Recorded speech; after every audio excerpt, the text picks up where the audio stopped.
RJD के पूर्व सांसद मोहम्मद शहाबुद्दीन की कोरोना से जेल में मौत के बाद सीवान जिले में नए सिरे से राजनीतिक हलचल शुरू हो गई है।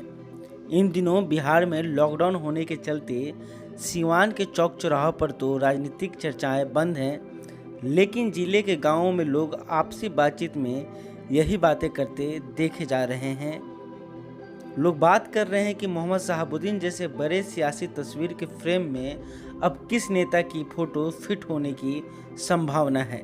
यूं कहें कि पूरे सीवान में ही चर्चा है कि नया साहब कौन होगा।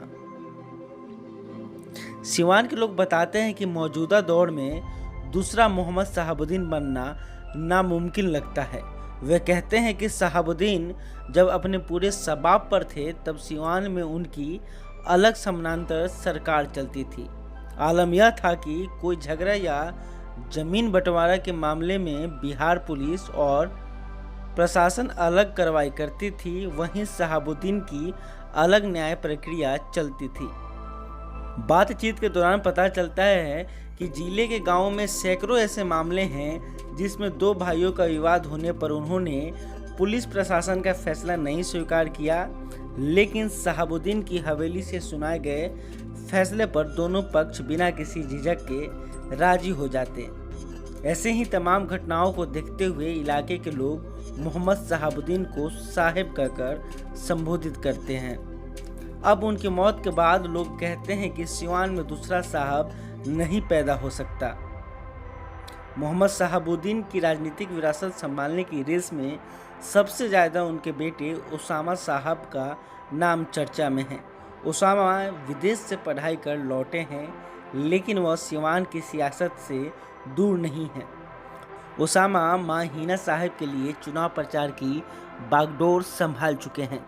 इलाके के लोग कहते हैं कि अभी तो हिना साहब की राजनीति में है, इसलिए यह देखना होगा कि वह बेटा उसामा को किस रूप में सीवान की राजनीति में लॉन्च करती हैं। साथ ही लोग यह भी कहते हैं कि उसामा जब चुनावी राजनीति में खुलकर आएंगे तभी पता चल पाएगा कि उनके अंदर पिता की विरासत संभालने का कितना मद्दा है। सीवान की पिछले 3 दशक की राजनीति पर गौर करें तो पता चलता है कि माले और शहाबुद्दीन में हमेशा से सियासी टकराव के हालात बने रहे। माना जाता है कि यह अब तक जारी है। ऐसे में तय है कि अगर उसामा राजनीति में कदम रखते हैं तो उन्हें माले से चुनौती मिलनी तय है। सीवान में अमरनाथ यादव, ओम प्रकाश यादव, अजय सिंह कुछ ऐसे चेहरे हैं जिनसे शहाबुद्दीन की हमेशा से सामना होता रहा है। साल 1990 में शहाबुद्दीन पहली बार निर्दलीय विधायक बने थे। इसके बाद वह लालू प्रसाद यादव के करीबी बने तो मरते दम तक उन्हीं के साथ रहे। यहाँ तक कि राष्ट्रीय जनता दल की स्थापना और राबड़ी देवी की सरकार बनवाने में भी शहाबुद्दीन का योगदान अहम रहा। उस दौरान आरोप लगे थे कि जनता दल का विघटन होने पर शहाबुद्दीन ने ही विधायकों को डर और भरोसे के जरिए एकजुट रखा था और लालू फैमिली को सियासत में बनाए रखा। ओम प्रकाश यादव 2009 और 2014 में सीवान से सांसद चुने गए, लेकिन इससे ज़्यादा वे मोहम्मद शहाबुद्दीन को सीधे चुनौती देने के लिए जाने जाते हैं। अब भी किसी मुकदमे में शहाबुद्दीन का नाम आता तो ओम प्रकाश यादव उसे पुरजोर तरीके से उठाते। इसी तरह कभी शहाबुद्दीन के करीबी रहे अजय सिंह भी चुनावी राजनीति में उन्हें चुनौती देते दिखे हैं। साल 2011 में दरौदा विधानसभा सीट पर अजय सिंह ने अपना राजनीतिक कद ऊंचा करने के लिए शहाबुद्दीन से अलग जाकर ताल ठोक दी थी।